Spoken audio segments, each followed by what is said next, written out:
నిషా Madhavi friends. నిషా గొప్పింటమ్మాయి, మాధవి పేరింటమ్మాయి. కానీ వారిద్దరి స్నేహం చాలా అపురూపం. వారిద్దరూ అన్నదమ్ములని ప్రేమించారు. ఇక ఈ రోజు వాలంటైన్స్ డే. వా మాధవి, నువ్వు చాలా అందంగా ఉన్నావు. నువ్వు కూడా నిషా. Thank you. మీ ఇద్దరు అన్నదమ్ములు మా ఇద్దరిని ఫైనల్ గా పడేశారు. ఓ, మేము మిమ్మల్ని పడేసామా? మీరు మమ్మల్ని? ఓ, మేము మరీ అంత అందంగా ఉన్నాం కదా, ఏం చేస్తాం? అరే వెళ్ళవయ్యా వెళ్ళు, మీ అబ్బాయిలు ఎప్పుడు మిమ్మల్ని పొగుడుకోవడమే. సరే కానీ మీరు మమ్మల్ని పెళ్లి ఎప్పుడు చేసుకుంటున్నారు? వివేక్, నేను పేదింటి అమ్మాయిని. నాకు నిషా లాంటి డబ్బున్న స్నేహితురాలుంటేనే ఇప్పటికే అందరూ నానా మాటలు అంటున్నారు. ఇప్పుడు నేను మిమ్మల్ని పెళ్లి చేసుకుంటే ఇక జనాలు ఎన్ని మాటలు అంటారో నన్ను. ఓయ్, నువ్వు జనాల్ని పట్టించుకోకు. మీ అమ్మ నాన్నల్ని నేను ఒప్పిస్తాను. మనందరం ఒకే ఇంట్లో ఉంటాం. ఆలోచించది, మన నలుగురం కలిసి సంతోషంగా ఆడుతూ పాడుతూ అల్లరి చేస్తూ హాయిగా ఉండొచ్చు. అర్థమవుతుందా నీకు? విను నా మాట. కొన్ని రోజుల తర్వాత వాళ్ళ కుటుంబాలు ఒకరినొకరు కలిసి అందరి సమ్మతితో వాళ్ళ పెళ్లి జరుగుతుంది. ఇద్దరు ఫ్రెండ్స్ తోడికోడల్లాగా అత్తారింటికి వస్తారు. పెళ్లైన 4 నెలల తర్వాత కూడా ఆ ఇద్దరు ఫ్రెండ్స్ సంతోషంగానే ఉంటారు. వాళ్ళ అత్తయ్యని కూడా చాలా జాగ్రత్తగా చూసుకుంటూ ఉంటారు. ప్రతి విషయం ఆమెతో షేర్ చేసుకుంటూ ఉంటారు. వాళ్ళ భర్తలు బిజినెస్ నడిపించేవారు. మెల్లమెల్లగా ఆ ఇద్దరు అన్నదమ్ముల మధ్య పని విషయంలో గొడవలు మొదలయ్యాయి. నువ్వేం చేసావు అర్జున్? ఈ రోజు మన చేతి నుంచి ఇంత పెద్ద డీల్ పోతే మన కంపెనీ మొత్తం నాశనం అయి ఉండేది. ఎక్కువ ఆలోచించకన్నయ్యా, నేను బాగా ఆలోచించే ఈ ప్లాన్ వేశాను. ఇదే మన కంపెనీకి పర్ఫెక్ట్. నీ వల్లే ఈ రోజు ఇంత ప్రాజెక్ట్ ఆగిపోయింది. ఓలో ఏం కాదు అర్జున్, కంపెనీ ప్రాఫిట్ లాస్ నాకు కూడా అర్థమవుతుంది. నీ ఐడియా ఒక పనికి మాలింది. మన కంపెనీ నిండా మునిగిపోయేది. అందుకే నా ఐడియాను బయట పెట్టాల్సి వచ్చింది. వదిలేండి అన్నయ్య, నా నోరు తెప్పించొద్దు అనవసరంగా. ఎప్పటి నుంచో చూస్తున్నా నేను. మొదటి నుంచి మీరు చెప్పిందే నడవాలి, మీరు చెప్పిందే వినాలి. నన్ను అసలు ముందుకు వెళ్ళనివ్వట్లా. అది ఇంటి విషయమైనా సరే, కంపెనీ విషయమైనా సరే. కానీ ఇక నా వల్ల కాదు. నా వాటా నాకు ఇచ్చేయండి. నువ్వేమంటున్నావు అర్జున్? ఇక మాట్లాడటానికి ఏం లేదు. నేను ఒకసారి చెప్పేస్తాను, నా వాటా నాకు కావాలంతే. వాళ్ళిద్దరి ఎర్రబడ్డ మొహాలు చూసిన వాళ్ళమ్మ కారణం అడుగుతుంది. ఏమైంది? మీ ఇద్దరు మొహాలు ఎందుకలా ఎర్రగా ఉన్నాయి? అమ్మా, మా వాటాలు మాకు పంచండి. ఏంటి? ఆస్తి పంపకాలా? మీ మెదల్ని పాడవలేదు కదా. మీ ఇద్దరి భార్యలు ఇంటికొచ్చి 4 నెలలు కూడా కాలేదు, అప్పుడే మీకు పంపకాలు కావాల్సి వచ్చిందా? ఏమంటున్నారా? నేను చెప్పేశాను అమ్మా, నా వాటా నాకు కావాలంతే. సరేమా, వాడికి అదే కావాలంటే తన వాటా దానికి ఇచ్చేయి. ఇక నుంచి వాళ్ళు పై ఫ్లోర్ లో ఉంటారు, మన కింద ఉంటాము. మీరు మాతో పాటే ఉంటున్నారు. ఎందుకంటే అస్తమానం మీట్లు ఎక్కడ దిగడం మంచిది కాదు మీకు. ఇక ఇదే ఫైనల్. అత్తయ్య, మీకేం కావాలన్నా చెప్పండి, నేను వండుతాను. ఇక నేను కడుపుతో ఉన్నాను కదా, ఏం తినాలి, ఏం జాగ్రత్తలు తీసుకోవాలి మీరే చెప్పాలి నాకు. నేను కూడా గర్భవతినే అత్తయ్య, అవసరం నాకు కూడా ఉంది. ఇంకా అత్తయ్య, మీరు నాతో పాటే పై ఫ్లోర్ లో ఉంటున్నారు అంతే. నేను మీ కాళ్ళకి ఎంచక్క బ్రాండెడ్ ఆయిల్ తో మసాజ్ చేస్తాను. అయినా ఈ బేద్దాన్ దగ్గర అవేం ఉండవు కదా. ఏం పర్వాలేదు అత్తయ్య, నా చేతులున్నాయి కదా, వాటితోనే మీ కాళ్ళు ఒత్తుతాను. అరే పండిక, మీ గోల కూడా ఆ అన్నదమ్ములే అనుకుంటే మీరు కూడా మొదలయ్యారా? బెస్ట్ ఫ్రెండ్స్ అయ్యుండి ఇలా తయారయ్యారే. మీ అందరికి కావాల్సిన ఒకటే కదా, పంపకాలు. సరే, డబ్బున్న కోడలు నిషా నువ్వు పైనుండు, డబ్బు లేని పేద కోడలా నువ్వు కిందుండు. ఆ ఇద్దరి గొడవకు అత్త స్వయంగా బోల్తా పడుతుంది. ఒకరోజు, అత్తయ్య టీ తీసుకోండి. ఇంత నల్లటి టీయా?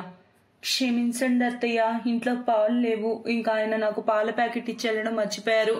నా దగ్గరేమో డబ్బులు లేవు పాల ప్యాకెట్ తేయడానికి. అప్పుడే చిన్న కోడలు నిషా పైనుంచి పిలుస్తుంది. అత్తయ్య, మీరు పైకి రండి, నేను మీకోసం మంచి మ్యాంగో షేక్ చేశాను, త్వరగా రండి. మాధవి, నాకు ఈ టీ తాగాలని లేదమ్మా, కాసేపు చిన్న కోడల దగ్గరికి వెళ్ళి పలకరించొస్తాను. మాధవికి తన అత్త పైకి ఎందుకు వెళ్తుందో తెలుసు. మ్యాంగో షేక్ తాగాలని మాధవికి కూడా అనిపిస్తుంది. కానీ పాపం ఆమె దగ్గర డబ్బు లేదు. అందుకే తన మనసును చంపుకుంటుంది. అలా ఒకరోజు వాళ్ళ అత్తయ్య పుట్టినరోజు వస్తుంది. చూడండి, రేపు అత్తయ్య పుట్టినరోజు, అందుకే ఆమెకు నచ్చిన వంటలన్నీ చేయాలనుకుంటున్నాను. ఆమెకు చాలా బాగుంటుంది కదా, రకరకాల వంటలు అత్తయ్యకి నచ్చినవి చేయనా? మీరేమంటారు? సరే మాధవి, కానీ ఇలాంటి స్థితిలో అన్ని వంటలు ఎలా చేస్తావు? ఏం పర్వాలేదండి, నేను చేస్తాను. మీరు కేవలం నాకు కొన్ని సామాన్లు తెచ్చివ్వండి చాలు. పైన డబ్బున్న కోడలు నిషా కూడా తన అత్త పుట్టినరోజు ఏర్పాట్లు చేస్తుంది. తర్వాత రోజు నిషా గదిని బాగా డెకరేట్ చేస్తుంది. బయట నుంచి కేక్, ఫుడ్ ఆర్డర్ చేస్తుంది. ఇక్కడ పేదింటి కోడలు అత్తకిష్టమైన రకరకాల వంటలన్నీ స్వయంగా తయారు చేస్తుంది. ఆ తర్వాత పెద్ద కొడుకు, కోడలు తమ అమ్మ ఆశీర్వాదం తీసుకుంటారు. ఆమెకు పుట్టినరోజు శుభాకాంక్షలు చెప్తారు. మీకు జన్మదిన శుభాకాంక్షలమ్మా. పుట్టినరోజు శుభాకాంక్షలు అత్తయ్యా. సంతోషంగా ఉండండి పిల్లలు, ఎప్పుడు చల్లగా ఉండండి. పైన డబ్బున్న కోడలు ఇదంతా చూస్తూ అసూయపడుతుంది. అర్జున్ని తన అమ్మని తీసుకురావడానికి కిందకు పంపిస్తుంది. అమ్మా, మేం కూడా నీ జన్మదిన వేడుకలు ఏర్పాటు చేశాం. నిషా ఎప్పటి నుంచో నీకోసం ఎదురు చూస్తుంది. తను కేకు ఫుడ్ కూడా ఆర్డర్ చేసింది నీకోసం. జానకి అర్జున్తో పాటు నిషా దగ్గరికి పైకి వస్తుంది. కేక్ కట్ చేసి బయట నుంచి తెచ్చిన ఫుడ్ కొంచెం తిని అందరితో కలిసి డాన్స్ చేస్తుంది. ఇక చాలు, పిల్లల్లా చాలా డాన్స్ చేసి అలసిపోయాను. నాకు కడుపు కూడా నిండిపోయింది. సరే, నేను కిందికి వెళ్లి రెస్ట్ తీసుకుంటాను. కాసేపటి తర్వాత జానకి మెట్లు దిగి కిందికి వస్తూ ఆమె కాలు జారి కింద పడి దెబ్బ తగులుతుంది. త్వరగా ఆమెను హాస్పిటల్ కి తీసుకెళ్తారు. అక్కడ వాళ్ళ ఫ్యామిలీ డాక్టర్ అంటాడు, అసలు ఏమైంది? ఆంటీకి దెబ్బలు ఎలా తగిలాయి అలాగా? అది అర్జున్ తన భార్యతో పై ఫ్లోర్ లో ఉంటున్నాడు, మేము కింద ఫ్లోర్ లో ఉంటున్నాం. అమ్మ పుట్టినరోజు కదా అని చెప్పేసి మేమిద్దరం పార్టీ ఏర్పాటు చేశాం. ఆమె పైకి కిందకి వస్తూ పోతూ ఉండగా అలా కాల్ జారింది. నాకు ఆంటీ గురించి బాగా తెలుసు. ఆమె ఇద్దరి కోడళ్లను చాలా జాగ్రత్తగా చూసుకుంటుంది. ఆమె వాళ్ళు మనసు నొచ్చుకోకుండా వాళ్ళ అన్ని మాటలు ఒప్పుకుంటుంది. కానీ ఆమె వయసుకు ఇలా ఎక్కి దిగడం ఎంతవరకు సరైంది? అందుకే ఆమె కోసమైనా సరే మీరందరూ ఒకటిగా కలిసి ఉండండి, లేదంటే మీరందరూ ఆమెను కోల్పోవచ్చు. డాక్టర్ చెప్పిన ఆ మాటలు అర్థమైన వారంతా ఒకరికొకరు క్షమాపణలు చెప్పుకొని అందరూ కలిసిమెలిసి సంతోషంగా ఉంటారు.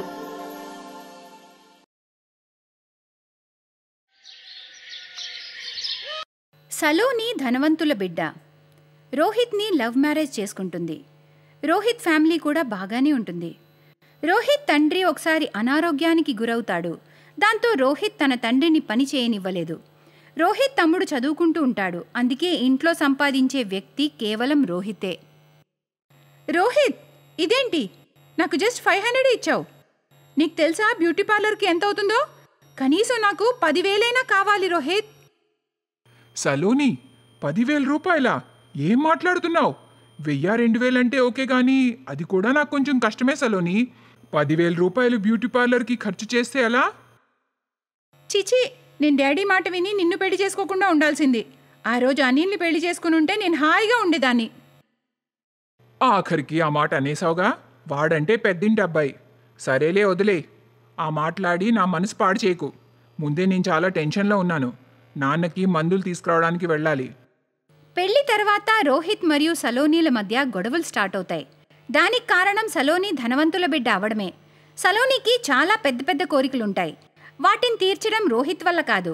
కానీ రోహిత్ ఎంతో ప్రయత్నించేవాడు సలోనీని సంతోషపెట్టాలని. కానీ సలోని మాత్రం అస్సలు సాటిస్ఫై అయ్యేది కాదు. అమ్మా, సలోని ఏది? బాబు, సలోని బజార్కి వెళ్ళిందిరా. చాలాసేపు అయింది. ఒకసారి కాల్ చేసి చూడు. సరేనమ్మా, చేస్తాను. నెక్స్ట్ వీక్ సలోని బర్త్డే అమ్మా. మనం ఇంట్లో చిన్న పార్టీ అరేంజ్ చేద్దామా? సలోని హ్యాపీగా ఫీల్ అవుతుంది. అక్కాబావను కూడా పిలుద్దాం. తప్పకుండా నాయనా. సలోని పుట్టినరోజు ఈ ఇంట్లో మొదటిసారి జరగబోతుంది. మనమంతా కలిసి తన పుట్టినరోజు చేద్దాంరా. రోహిత్, ఓ పంచేయ్. నా మిత్రుడొకడు క్యాటరింగ్ చేస్తాడు. వాడు మన ఇంట్లో పార్టీకి మంచి మంచి వంటలు చేయిస్తాడురా. నేను ఇప్పుడే వాడికి ఫోన్ చేస్తాను. అప్పుడే అక్కడికి సలోని వస్తుంది. 1 మినిట్ మావయ్య. నా బర్త్డే పార్టీ ఎక్కడ ఎలా ఇవ్వాలో అంతా నా ఇష్ట ప్రకారమే జరగాలి. మీరంటున్నట్టు ఇంట్లో పార్టీ, క్యాటరింగ్ ఇదంతా నా స్టేటస్కి సరిపడదు. నాకు నచ్చినట్టు నా బర్త్డే సెలబ్రేషన్స్ చేసుకునే అలవాటు నాకుంది. నేను 7 స్టార్ హోటల్లో పార్టీ అరేంజ్ చేశాను. ఇంకో విషయం, మీరేం టెన్షన్ పడకండి. అరేంజ్మెంట్స్ అన్నీ మా డాడీ చూసుకుంటారులేండి. ఆయన నాకు తన క్రెడిట్ కార్డు ఇచ్చేశారు. నేను దాంతో ఖర్చు చేసి వస్తున్నాను మావయ్య. కేవలం మీరందరూ బాగా రెడీ అయితే చాలు.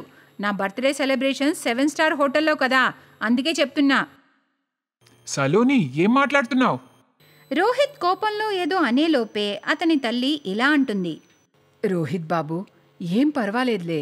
సలోని మొదటి పుట్టినరోజు కదారా, తన ఇష్టం వచ్చినట్టు చేసుకొని మనం మధ్యలో మాట్లాడడం కరెక్ట్ కాదు.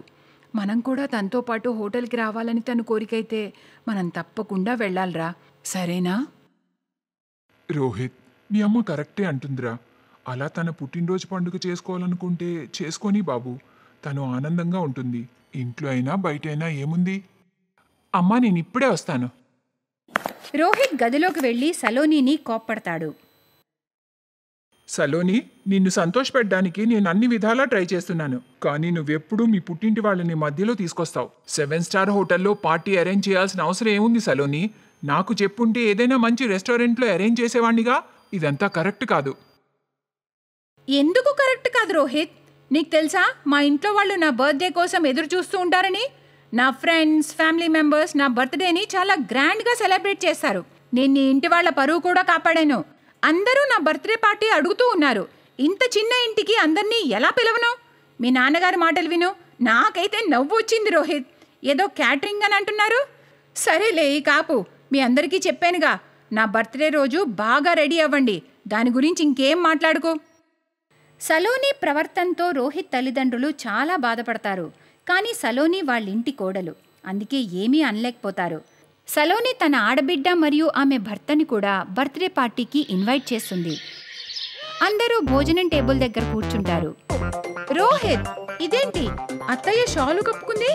చలికాలంలో వేసుకున్న బట్టలు వేసుకొచ్చిందేంటి? ఇది ఎండాకాలం కదా, షాలు కప్పుకోవడం ఏంటి రోహిత్? అమ్మకి ఏసీలో ఉండే అలవాట్లేదు. ఇక్కడేమో ఏసీ చాలా ఫుల్గా ఉంది. తను ఎక్కువసేపు ఏసీలో ఉండలేదు సలోని, కానీ తను నీకోసం ఇక్కడికి వచ్చింది. ఇక్కడ చాలా టైం పట్టేలా ఉంది, అందుకే నేనే తనకి చెప్పాను షాలు కప్పుకోమని. అందులో ఏముంది? సలోని, ఇలా రా అమ్మా. వస్తున్నా డాడీ. సలోని, కేక్ కటింగ్ అయిపోయిందిగా. మీ అత్తగారి వాళ్ళు ఏం తింటారో అడుగమ్మా. మా కోసం మేమందరం ఆల్రెడీ ఆర్డర్ చేసేసాం. వీళ్ళంతా నార్మల్ ఫుడ్డే తింటారు డాడీ. 7 స్టార్ హోటల్ ఫుడ్ వీళ్ళెప్పుడూ తినుండరు. అటు చూడండి, మా ఆడపడుచు పిల్లలు ఎలా కూల్ డ్రింక్స్ తాగుతున్నారో. లైఫ్లో ఫస్ట్ టైం తాగుతున్నట్టు. నా బర్త్డే పార్టీకి ఇలాంటి ఊరోళ్ళని ఎందుకు పిలిచానో ఏంటో నాకే అర్థం కావట్లేదు. అప్పుడే వర్ష అక్కడి నుండి అలా వెళ్తూ సలోని మాటలు వింటుంది. తన పిల్లలకి నచ్చచెప్పి కూర్చోబెడుతుంది. రోహిత్ తల్లిదండ్రులు హెవీగా ఫుడ్ తినరు. వాళ్ళు రోటీ, దాల్ మాత్రమే తింటారు. రోహిత్ చాలా బాధపడుతూ ఉంటాడు. వర్ష సలోని మాటలు విని బాధపడుతుంది. కానీ సలోని బర్త్డే వల్ల ఎవ్వరూ ఏమీ అనలేకపోతారు. కాసేపటికి సలోని ఫ్రెండ్స్ తనని డాన్స్ చేయడానికి పిలుస్తూ ఉంటారు. Saloni, come Sonia, let's dance. నీ బర్త్డే నాడు మనం ఎంజాయ్ చేయాలి. ప్లీజ్ యా, నేను చాలా టైర్డ్ అయిపోయాను. ఇంతసేపు నేను మీతో డాన్స్ చేశాను కదా, వదిలేయండి బాబు ప్లీజ్. కానీ సలోని మళ్ళీ డాన్స్ చేయడానికి వెళ్ళబోతుంటే తను కూర్చున్న చైర్కి తన డ్రెస్ ఇరుక్కుపోతుంది. వెనక నుండి పూర్తిగా చినిగిపోతుంది. అప్పుడు సలోని అలానే కూర్చుంటుంది. ప్లీజ్ యా, నా కాళ్ళు నొప్పొస్తున్నాయి. ఓ పని చేయండి, మీరు డాన్స్ చేస్తూ ఉండండి, నేను ఇప్పుడే వస్తాను. వెళ్ళండి బాబు. సలోని కోడలా, నేను మీ మావయ్య ఒక రిసెప్షన్కి వెళ్ళొస్తాం. మాతో నీకేం పని లేదుగా? లేదత్తయ్యా, మీరు వెళ్ళండి. ఎంతసేపైనా సలోని కుర్చీలోంచి లెగకపోయేసరికి రోహిత్ కంగారు పడతాడు. ఏమైంది సలోని? ఎందుకు టెన్షన్ పడుతున్నావు? ఏమైంది నీకు? రోహిత్, నా డ్రెస్ వెనకాల చినిగిపోయింది. నేను పైకి లేవలేను రోహిత్. అందరితో నేనేమని చెప్పాలో అర్థం కావట్లేదు. చాలా సేపటి నుండి అందరూ నన్ను పిలుస్తున్నారు. ఏం చేయాలో తెలియట్లేదు రోహిత్. రోహిత్ తన తల్లి, అక్కకి ఈ విషయం చెప్తాడు. వాళ్ళు సలోని దగ్గరికి వెళ్ళి, సలోని, నువ్వేం కంగారు పడకమ్మా. ఇదిగో నా షాలు కప్పుకొని నువ్వు పైకి లేవచ్చు. నా దగ్గర కేశవి రబ్బర్ బ్యాండ్ ఉందిలే. నేను ఈ షాలుని కొంచెం స్టైల్గా కట్టనా? ఈ మధ్య రీల్స్లో వస్తున్నాయిగా, రకరకాలుగా షాల్స్ వేసుకుంటున్నారు. నేను దాన్ని స్కార్ఫ్ స్టైల్లో వేస్తా ఉండు.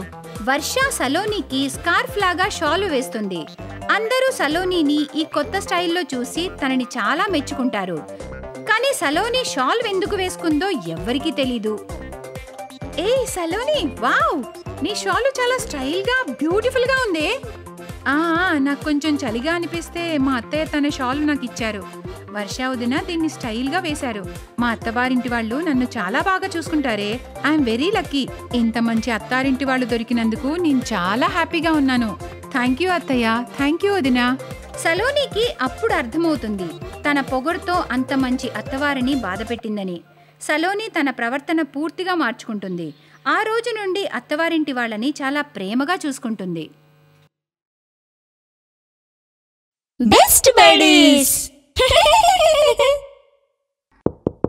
హలో ఫ్రెండ్స్, ఈ వీడియో చూసినందుకు మీకు ధన్యవాదాలు. ఒకవేళ మీకు ఈ వీడియో నచ్చినట్లయితే దయచేసి లైక్ చేసి సబ్స్క్రైబ్ చేయండి మరియు ఈ వీడియోపై కామెంట్ చేయండి. ఇంకో విషయం, షేర్ చేయడం మర్చిపోకండి. ఇలాంటి మరిన్ని వీడియోలు మీరు చూడాలనుకుంటే కిందనే ఉన్న బెల్ బటన్ని నొక్కండి. చూస్తూనే ఉండండి బెస్ట్ బడీస్.